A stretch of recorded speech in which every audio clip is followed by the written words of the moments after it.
Última hora. Pepe Aguilar en el radar de la UIF y el impacto es devastador, pero la pregunta no es solo qué está pasando, la verdadera pregunta es qué significa realmente esto. ¿Desde cuándo está en la mira de la UIF uno de los apellidos más poderosos de la música mexicana? ¿Qué es lo que habría llamado la atención de una entidad que investiga delitos financieros graves? ¿Y por qué este posible escenario podría afectar no solo a Pepe Aguilar, sino a toda su dinastía? Quédate, porque en este video vamos a resolver todo esto, paso a paso, sin chismes baratos, sin exageraciones, y con datos que muy pocos se están atreviendo a explicar. Dicen que cuando el dinero empieza a hacer demasiado ruido, alguien en algún despacho enciende una luz roja y empieza a mirar con lupa, y esta vez el murmullo no viene de un banco pequeño ni de un empresario desconocido, sino de uno de los apellidos más poderosos y respetados de la música regional mexicana, un nombre que durante décadas ha sido sinónimo de tradición, familia y éxito. Porque cuando se habla de Pepe Aguilar, no se habla solo de un cantante, se habla de un imperio, de una maquinaria perfectamente aceitada de conciertos, eventos masivos, negocios paralelos y una marca familiar que ha sabido vender la idea de orden, valores y disciplina como si fuera parte del ADN. Y justo por eso, cuando empiezan a circular versiones de que la unidad de inteligencia financiera ha puesto el ojo sobre sus movimientos, el asunto deja de ser un simple rumor de pasillo y se convierte en algo que merece atención. No porque alguien sea culpable automáticamente por estar bajo escrutinio, sino porque en México, cuando la UIF entra en escena, no lo hace para revisar recibos olvidados o errores de dedo en una declaración. Lo hace cuando los números no cuentan una historia clara, cuando el rompecabezas financiero tiene piezas que no encajan o cuando el efectivo circula con demasiada libertad en un país donde el efectivo siempre ha sido territorio delicado. Aquí conviene hacer una pausa y entender de qué estamos hablando realmente. La unidad de inteligencia financiera no es un organismo mediático ni un actor de espectáculo. Es una oficina técnica, fría, obsesiva con los datos, diseñada para seguir el rastro del dinero como un sabueso entrenado. Su trabajo no es opinar, es cruzar información, detectar patrones, levantar alertas y, cuando hace falta, congelar cuentas sin pedir permiso ni dar explicaciones públicas. La UIF no discute en redes sociales ni concede entrevistas para aclarar chismes. Simplemente trabaja en silencio, y ese silencio es lo que suele poner nerviosos incluso a los más poderosos. En el caso de figuras del entretenimiento, el foco suele ponerse en un punto muy concreto: los eventos multitudinarios y el manejo de efectivo. Porque no es ningún secreto que conciertos, jaripeos y espectáculos populares generan cantidades enormes de dinero en billetes, dinero que pasa por taquillas, barras, venta de mercancía y pagos directos. Dinero legítimo, sí, pero también dinero difícil de rastrear si no se documenta con precisión quirúrgica. Y ahí es donde empiezan los problemas potenciales, no porque alguien quiera evadir, sino porque en sistemas complejos basta una grieta para que todo el edificio tiemble. Pepe Aguilar no es un artista improvisado ni un novato en los negocios. Lleva décadas navegando una industria complicada, rodeado de abogados, contadores y asesores. Ha construido una estructura empresarial que va mucho más allá de subirse a un escenario a cantar. Ranchos, productoras, equipos de trabajo, marcas personales, giras familiares, colaboraciones internacionales. Todo eso implica flujos de dinero constantes entre empresas, personas físicas y entidades legales distintas. Cuando todo está en orden, funciona como un reloj suizo. Cuando algo no cuadra, desde fuera puede parecer un laberinto diseñado para confundir, aunque no lo sea. Y aquí entra la parte incómoda que pocos quieren decir en voz alta. En México, la evasión fiscal a gran escala no es un pecado administrativo, es un delito grave. Y no solo eso, la UIF no se limita a preguntar si pagaste impuestos, también pregunta de dónde viene cada peso. El origen del dinero es tan importante como su declaración. Porque cuando se investiga el origen, se investiga todo el ecosistema que rodea a una operación económica. ¿Quién paga, cómo paga, por qué paga y a través de qué canales? Y en industrias donde el efectivo es rey, esas preguntas se multiplican. Lo que vuelve este tema especialmente delicado es que no afecta solo a una persona. Cuando hablamos de una dinastía artística, hablamos de una red. Hijos que participan en los mismos shows, equipos compartidos, ingresos que se reparten, marcas que se cruzan. Si el sistema en su conjunto presenta irregularidades, la lupa no se queda en el patriarca. Se mueve, se expande, analiza todo lo que toca. Y ahí es donde la narrativa pública empieza a cambiar, porque ya no es solo la imagen de un artista consagrado, sino el futuro de carreras que todavía se están construyendo. Imagina por un momento lo que significa para un artista joven cargar con una sombra así, incluso sin haber hecho nada. La percepción lo es todo. Promotores, patrocinadores y socios comerciales no suelen esperar a que un proceso termine para tomar decisiones. El simple hecho de que exista una investigación en curso, real o percibida, puede cerrar puertas, retrasar proyectos y generar dudas que tardan años en disiparse. Y eso, en una industria tan competitiva como la musical, puede ser devastador. Ahora bien, también es importante no caer en el linchamiento automático. Que la UIF investigue no significa que haya culpabilidad. Significa que hay preguntas. Muchas investigaciones terminan sin cargos, sin comunicados, sin titulares triunfales. Simplemente se cierran. Pero el proceso en sí mismo ya deja huella. Porque durante meses o años, cada movimiento financiero se hace bajo vigilancia, cada decisión se toma con cuidado extremo, cada error potencial se vive como una amenaza. Es una presión constante que no se ve, pero se siente. Hay otro elemento que añade gasolina a esta historia y es el contexto. El momento en que estas versiones salen a la luz coincide con tensiones legales y mediáticas en el entorno familiar ampliado. Cuando varias crisis se superponen, la narrativa pública tiende a unir puntos, incluso cuando no hay conexión directa. Y eso es peligroso, porque la opinión pública no funciona con expedientes judiciales, funciona con percepciones. Y una percepción mal gestionada puede ser tan dañina como una condena. Por eso resulta tan llamativo el silencio. No hay comunicados airados, no hay desmentidos contundentes, no hay conferencias de prensa. Y aunque el silencio puede ser una estrategia legal perfectamente lógica, también alimenta la especulación. En un mundo acostumbrado a aclaraciones instantáneas, callar se interpreta como debilidad o como miedo, aunque no lo sea. La UIF, por su parte, tampoco habla. Y no hablar es exactamente lo que hace siempre cuando está trabajando. Si hasta aquí la historia ya te parece densa, espérate, porque hay una capa más profunda que rara vez se discute en voz alta. Cuando una investigación financiera entra en juego, no solo se revisan números, también se revisan estructuras. ¿Cómo están organizadas las empresas? ¿Por qué existen tantas entidades? ¿Cómo se reparten los ingresos? ¿Qué servicios se facturan entre ellas? Una estructura compleja puede ser perfectamente legal, pero bajo escrutinio puede parecer diseñada para ocultar, incluso cuando no lo está. Y en ese terreno gris es donde los investigadores afinan el cuchillo. Hay precedentes en México. Artistas, deportistas, empresarios que parecían intocables y que de pronto se encontraron con cuentas congeladas, propiedades embargadas y procesos judiciales largos y desgastantes. Algunos salieron limpios, otros no. Y la diferencia no siempre fue la inocencia, sino la capacidad de probarla con documentos irrefutables. En el mundo de la UIF, la falta de papeles es casi tan sospechosa como los papeles falsos. Todo esto nos lleva a una pregunta incómoda pero necesaria. ¿Qué pasa con la imagen pública cuando la investigación existe, incluso si no hay resolución? Porque la reputación no funciona como un expediente que se archiva. Funciona como una mancha que, justa o injustamente, permanece. Y en la era de redes sociales, esa mancha se reproduce, se exagera, se distorsiona. Basta un titular ambiguo para que años de trabajo se pongan en duda. Si estás llegando hasta aquí y te estás dando cuenta de lo complejo que es este tema, es un buen momento para suscribirte al canal, porque este tipo de historias no se cuentan en titulares rápidos ni en chismes de 15 segundos, y lo que viene más adelante va a requerir contexto y cabeza fría. Porque más allá de nombres propios, esta historia habla de algo más grande. Habla de una industria entera que durante décadas ha funcionado con reglas no escritas, donde el efectivo era parte del paisaje y la informalidad convivía con el éxito. Y ahora, con sistemas de control cada vez más sofisticados, ese modelo empieza a crujir. Lo que antes pasaba desapercibido hoy deja rastro digital.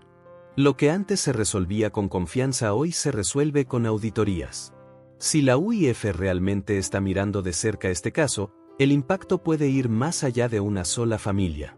Puede marcar un antes y un después en cómo se manejan los grandes eventos, cómo se documentan los ingresos y cómo se estructuran los negocios del entretenimiento. Algunos ya lo saben y por eso han empezado a ajustar cuentas, a revisar declaraciones pasadas, a blindarse legalmente. Porque cuando cae uno grande, los demás miran sus propios números con más atención. Y aquí es donde el relato se vuelve casi irónico. Una figura que ha construido su carrera sobre la idea de orden, disciplina y valores tradicionales, enfrentándose a un sistema que exige exactamente eso, pero llevado al extremo. No importa cuántos discos vendidos, cuántos premios o cuántas generaciones de fans. Frente a una hoja de cálculo, todos son iguales. Solo importan los números y si cuadran. El desenlace de esta historia, si es que llega a hacerse público, tardará. Las investigaciones financieras no son rápidas ni espectaculares. Son lentas, técnicas, a veces desesperantemente silenciosas. Puede que no pase nada y que todo se archive sin consecuencias. Puede que haya sanciones administrativas. O puede que el caso escale a terrenos mucho más serios. Hoy, nadie fuera de unos pocos despachos lo sabe con certeza. Lo que sí sabemos es que el simple hecho de que esta posibilidad exista ya ha cambiado el tablero. Ha introducido duda donde antes había certeza. Ha recordado que la fama no es un escudo y que el éxito no garantiza inmunidad. Y si algo deja claro este episodio es que en el México actual, el dinero siempre deja huella, tarde o temprano. Y si ya estás procesando todo esto y quieres seguir entendiendo cómo funcionan realmente estas investigaciones y por qué afectan tanto más allá de los tribunales, dale al botón de suscribirte, porque estas historias no se resuelven con gritos ni conspiraciones, sino con análisis, paciencia y una mirada crítica. Al final, el tiempo será el juez más duro. Porque incluso si todo se aclara, incluso si no hay cargos ni sanciones, el costo emocional, reputacional y estratégico ya está ahí. Vivir bajo la posibilidad de ser investigado es vivir con una vigilancia invisible que no se apaga. Cada decisión futura se toma con el recuerdo de haber estado en el radar. Y eso, para alguien acostumbrado a controlar su narrativa, puede ser el castigo más grande. Quizá de eso se trata todo esto. De recordar que los imperios, por sólidos que parezcan, siempre tienen grietas. Que el éxito no exime de rendir cuentas. Y que cuando el dinero habla demasiado alto, alguien siempre escucha. Aunque no diga nada. Porque hay algo profundamente inquietante en esa idea de ser observado sin saber exactamente cuándo ni cómo. No es una persecución visible, no hay agentes tocando la puerta ni titulares confirmando nada, pero hay una sensación constante de que cada número tiene que explicarse 2 veces, de que cada decisión financiera deja de ser rutinaria y se convierte en potencial evidencia.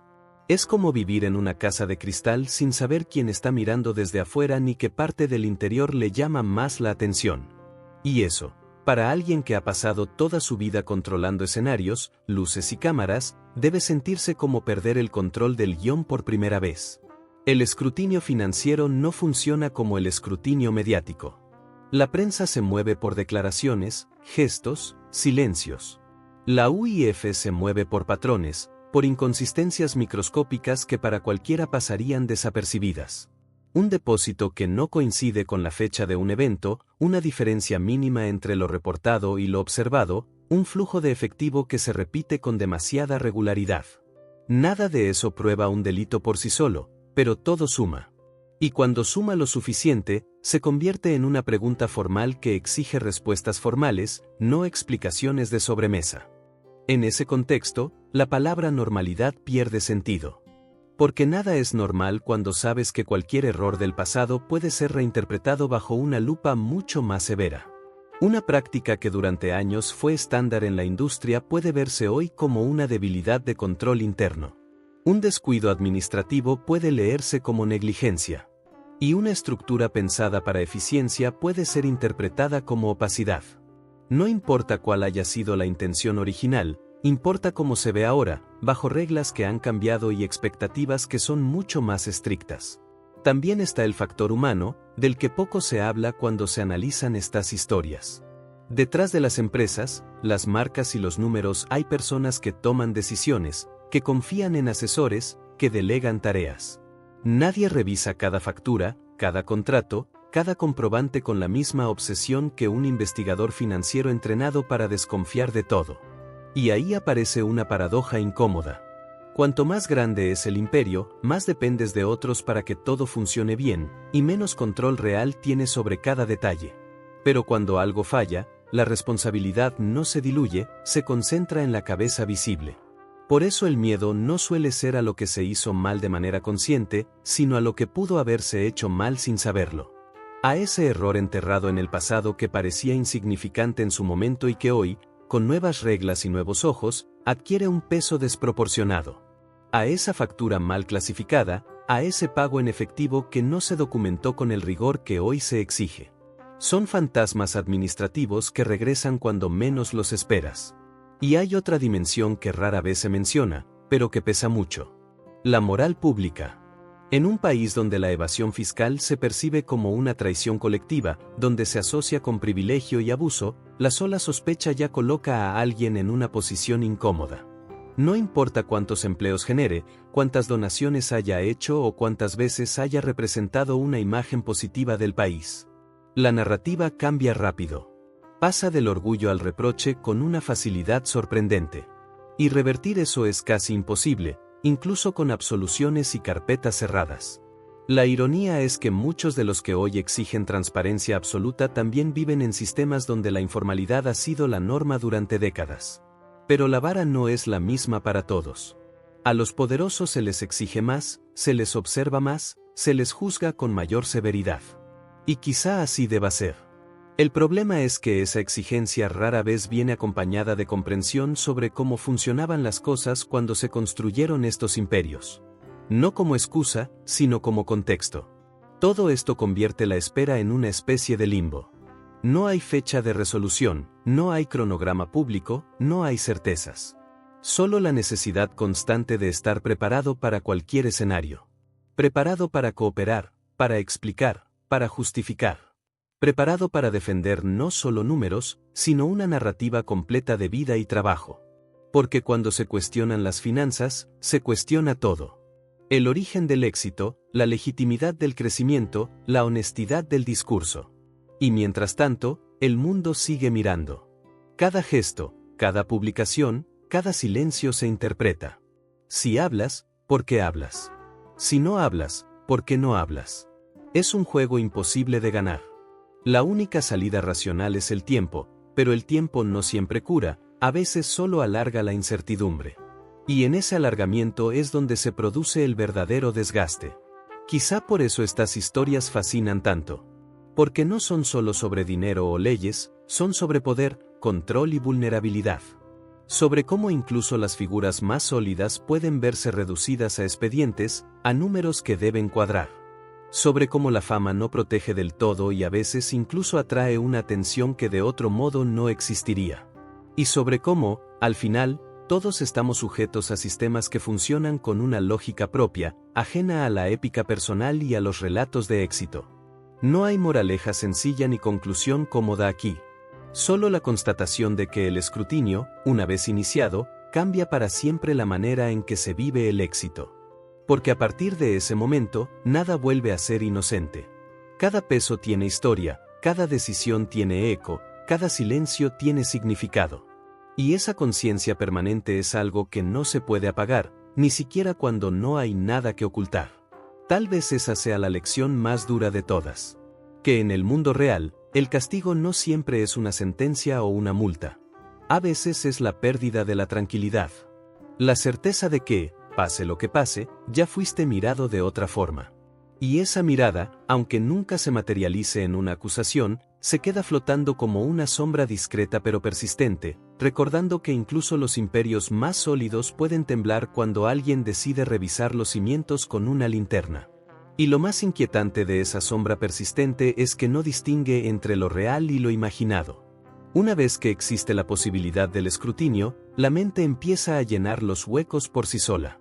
Cada recuerdo administrativo se revisa con retrospectiva implacable. Decisiones que en su momento parecían obvias ahora se cuestionan. ¿Por qué se hizo así y no de otra forma? ¿Por qué se confió en tal estructura, en tal asesor, en tal método que durante años funcionó sin problemas? El pasado, que antes era una fuente de orgullo y seguridad, se convierte en un archivo mental que se revisa con ansiedad silenciosa. Hay un detalle técnico que suele pasar desapercibido para el público general, pero que es crucial en este tipo de escenarios. Las investigaciones financieras no se centran solo en montos grandes y evidentes. Muchas veces comienzan por lo pequeño, por lo aparentemente irrelevante. Porque es en lo pequeño donde se detectan hábitos, y los hábitos revelan sistemas. Un error aislado puede ser un error. Un error repetido es un patrón. Y los patrones son el lenguaje favorito de quienes analizan dinero. No necesitan una confesión ni un escándalo. Les basta con ver la misma anomalía una y otra vez para decidir que algo merece una explicación más profunda. Esto genera una tensión casi filosófica entre legalidad y percepción. Porque algo puede haber sido técnicamente correcto según la norma de su momento y, sin embargo, resultar cuestionable bajo estándares actuales.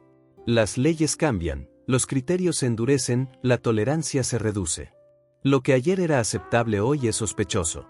Y nadie puede reescribir su historia financiera para adaptarla a reglas que aún no existían. Ese desfase temporal crea una sensación de indefensión difícil de explicar a quien nunca ha estado bajo ese tipo de lupa. También hay una carga simbólica que pesa más de lo que muchos creen. Cuando una figura pública asociada a valores tradicionales y a una narrativa de esfuerzo personal se ve envuelta en dudas financieras, el golpe no es solo legal o económico, es cultural. Se rompe una imagen cuidadosamente construida.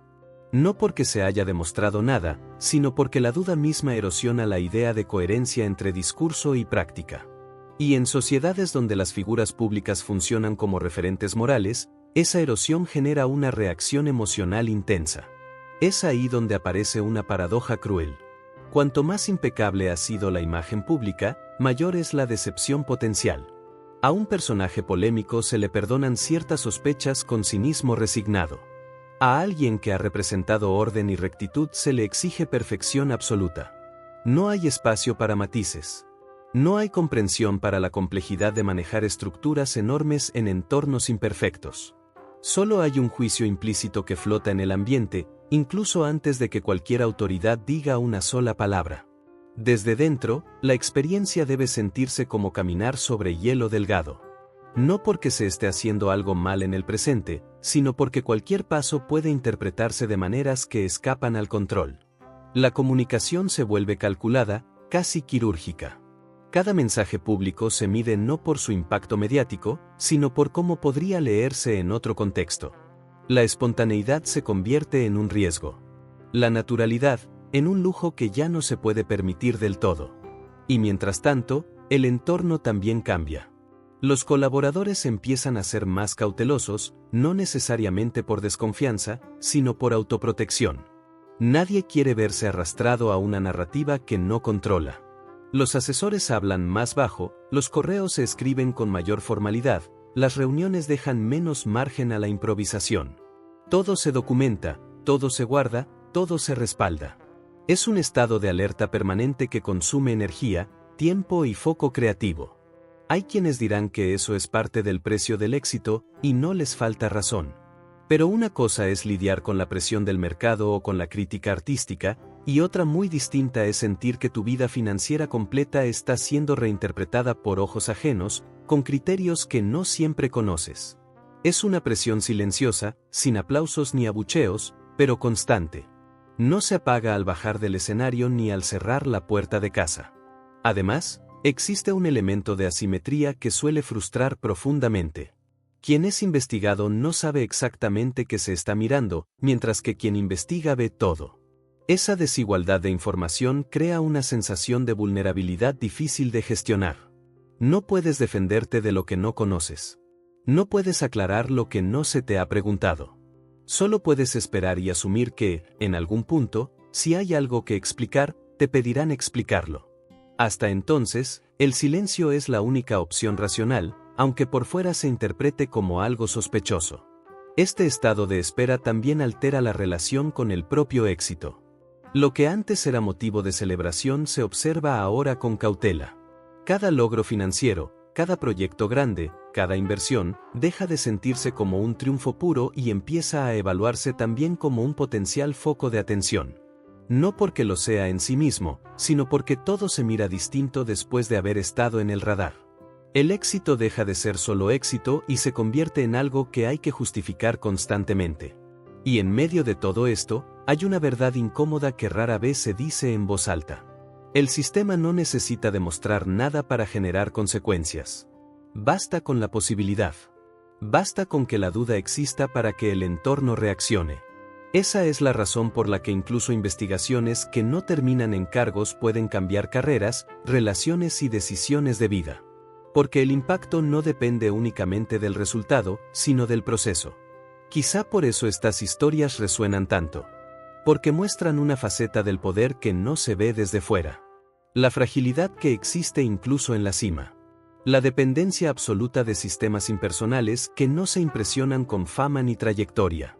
La reducción de una vida compleja a columnas de números que deben alinearse perfectamente. No es una tragedia en el sentido clásico, pero sí una lección de humildad brutal. Y mientras esa linterna sigue apuntando a los cimientos, aunque nadie sepa exactamente desde dónde, la única certeza es esa sensación de estar siendo evaluado de una forma que ya no se puede revertir. No hay marcha atrás. No hay botón de reset.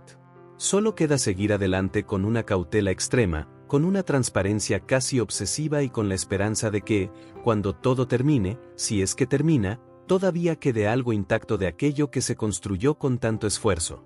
Porque hay cosas que no se recuperan del todo. La inocencia financiera es una de ellas.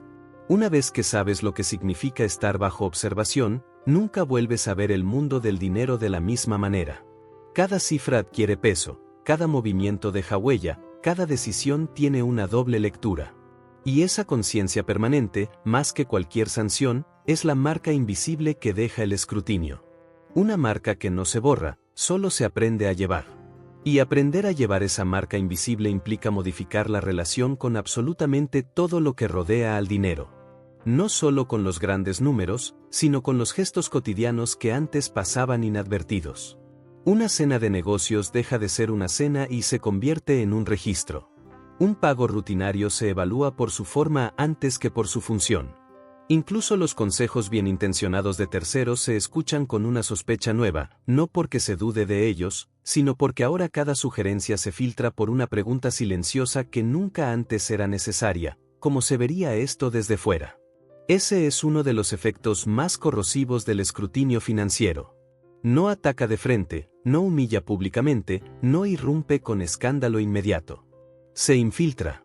Cambia la forma de pensar. Introduce una lógica defensiva que se instala incluso cuando no hay una amenaza concreta en curso. Es una reconfiguración mental que ocurre sin que nadie la anuncie, pero que se vuelve permanente. Y para alguien que ha construido su carrera sobre la seguridad, la claridad y el control, esa reconfiguración puede sentirse como una pérdida silenciosa de identidad. Hay también un choque entre dos lenguajes que rara vez se entienden bien entre sí. El lenguaje del arte y el espectáculo, basado en la intuición, la emoción y la confianza, frente al lenguaje de la fiscalización, basado en pruebas, cifras y coherencia absoluta. En el primero, muchas decisiones se toman porque funcionan, porque generan resultados, porque el público responde. En el segundo, ninguna decisión importa si no puede ser explicada, documentada y defendida con exactitud matemática. Cuando esos dos mundos colisionan, el conflicto no es solo técnico, es cultural. Ese choque se vuelve más evidente cuando se analiza la noción de éxito. En el espectáculo, el éxito se mide en aplausos, asistencia, relevancia, permanencia. En el ámbito financiero, el éxito solo es aceptable si está perfectamente alineado con los registros. No hay mérito artístico que compense una inconsistencia contable. No hay legado cultural que suavice una omisión documental. Son lógicas que no se perdonan mutuamente y que obligan a quien vive en ambos mundos a caminar por una cuerda floja constante. También aparece un fenómeno curioso que pocas veces se menciona. El entorno empieza a reinterpretar el pasado. Decisiones que fueron celebradas se revisan con lupa retrospectiva. Crecimientos rápidos se observan con desconfianza. Expansiones exitosas se analizan como posibles excesos. No porque haya pruebas de irregularidad, sino porque la duda habilita nuevas lecturas. Y esas lecturas, una vez instaladas, son difíciles de desmontar, incluso cuando no se sostienen en hechos concretos. Desde dentro, esa reinterpretación externa puede sentirse profundamente injusta. Porque nadie construye una carrera larga y visible sin cometer errores menores, sin atravesar zonas grises, sin adaptarse a sistemas imperfectos. Pero la narrativa pública no suele tolerar esa complejidad. Prefiere historias limpias, lineales, fáciles de digerir. Y cuando aparece una grieta, por pequeña que sea, la tentación de convertirla en explicación total es enorme. Hay además una presión añadida que no tiene que ver directamente con la investigación en sí, sino con la expectativa de ejemplaridad. A ciertas figuras se les exige ser modelo en todo momento. No solo cumplir la ley, sino encarnar su espíritu de manera impecable. No solo hacer lo correcto, sino parecer incuestionablemente correctos. Y esa exigencia, aunque nace de la admiración, puede volverse asfixiante cuando se combina con la vigilancia institucional. En ese punto, incluso la transparencia absoluta se vuelve una trampa potencial. Mostrar demasiado puede abrir nuevas interpretaciones. Mostrar poco alimenta sospechas. No hay equilibrio perfecto. Cada decisión comunicacional se convierte en una apuesta calculada, no por miedo al error, sino por conciencia de que cualquier gesto puede ser leído fuera de contexto. Es un terreno donde la espontaneidad se paga caro y la cautela nunca parece suficiente. Todo esto ocurre, además, en un entorno donde la memoria digital no olvida. Cada nota, cada comentario, cada insinuación queda registrada, lista para ser rescatada y reinterpretada en el futuro. Incluso si no hay consecuencias legales, el rastro narrativo permanece. Y ese rastro se suma a la carga psicológica de quien sabe que su historia ya no le pertenece del todo, que ahora también existen versiones ajenas, incompletas, a veces injustas, pero persistentes. La paradoja final es que este tipo de escrutinio suele llegar precisamente cuando alguien ha alcanzado un nivel de estabilidad que parecía definitivo. Cuando el éxito ya no se siente frágil, cuando la carrera parece consolidada, cuando el legado empieza a pensarse en términos de continuidad y no de supervivencia. Es en ese momento cuando la posibilidad de perder el control del relato resulta más desconcertante, porque contradice la idea de haber llegado a un lugar seguro. Y sin embargo, el sistema no reconoce zonas seguras. No hay estatus que garantice inmunidad. No hay trayectoria que blinde del todo. Solo hay procesos, criterios y números que deben cuadrar.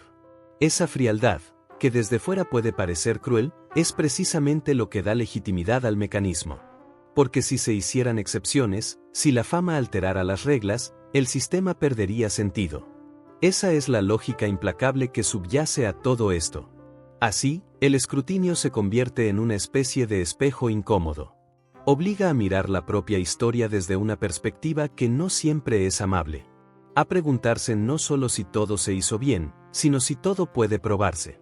Y esa diferencia entre haber hecho algo correctamente y poder demostrarlo sin fisuras es donde muchos descubren que el verdadero desafío no está en el pasado, sino en cómo se documentó ese pasado. Por eso, incluso sin avanzar un solo paso en el tiempo, sin resoluciones ni comunicados, la situación ya es transformadora. Cambia prioridades. Reordena miedos. Introduce una prudencia nueva que antes no era necesaria. No es un castigo formal, pero tampoco es neutro. Es un estado intermedio, una tensión sostenida que redefine la relación con el poder, el dinero y la imagen pública. Y en ese estado, la pregunta ya no es qué va a pasar después, sino qué significa ahora vivir sabiendo que todo puede ser revisado, reinterpretado y cuestionado. Porque una vez que esa posibilidad existe, incluso si nunca se concreta en nada más, la sensación de estar bajo una luz que no se apaga del todo se convierte en parte del paisaje. Una presencia constante, discreta, pero imposible de ignorar.